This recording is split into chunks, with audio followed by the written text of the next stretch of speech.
It's Friday, August 25th, 2023. I'm David Ellis with the Ellis Report on Capital Media HD 99.3. The local cooperative and credit union movement is anticipating a series of meetings next week with local government officials on the long-promised concept of deposit insurance for the movement. General Manager of the Barbados Cooperative and Credit Union League, Anthony Pilgrim, says it is aimed at giving credit union savers the same level of protection as those in commercial banks. In the Barbados context, up to a maximum of $25,000 per person per institution. Under fire over his qualifications to call himself a professor, Avinash Prasad has issued a public statement in which he says that as Emeritus Professor of Gresham College, he is entitled to refer to himself as such, and others have done the same. He is currently one of the principal advisors to Prime Minister Mia Mottley.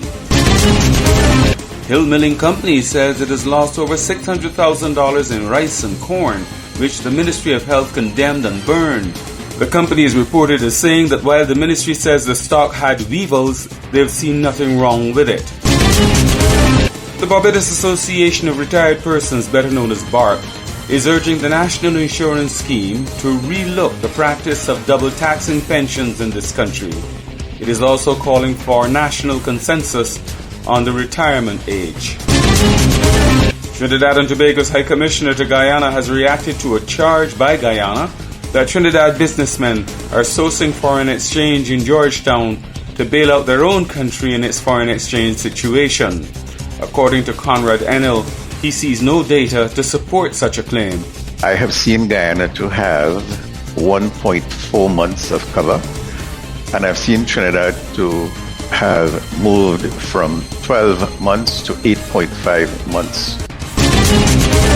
An outgoing local government official in Trinidad has warned some new members of the San Juan Laventil Regional Corporation to be careful in the execution of their duties. According to him, you could dead in so doing, a reference to the crime situation in the country in general and in Laventil in particular. Police in Guyana are probing the death of a 31-year-old woman and her 8-year-old son. The badly chopped bodies of the mother and son were found in her Mangrove Street Rose Hall home.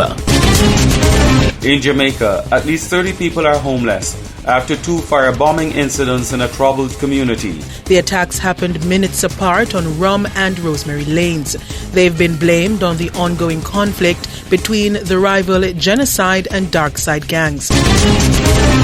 Authorities in the Dominican Republic are evaluating the damage done by Tropical Storm Franklin, which has caused heavy flooding and killed at least 3 people. Donald Trump has become the first former U.S. president to have his mugshot taken. This after he was booked and released from an Atlanta jail last night after turning himself in on charges of alleged attempts to interfere with Georgia's 2020 presidential election results. A look at the weather. The Met Office says a flash flood warning is in effect for Barbados from 6 o'clock this morning until noon or sooner if conditions merit it. I'm David Ellis with the Ellis Report on Capital Media HD 99.3.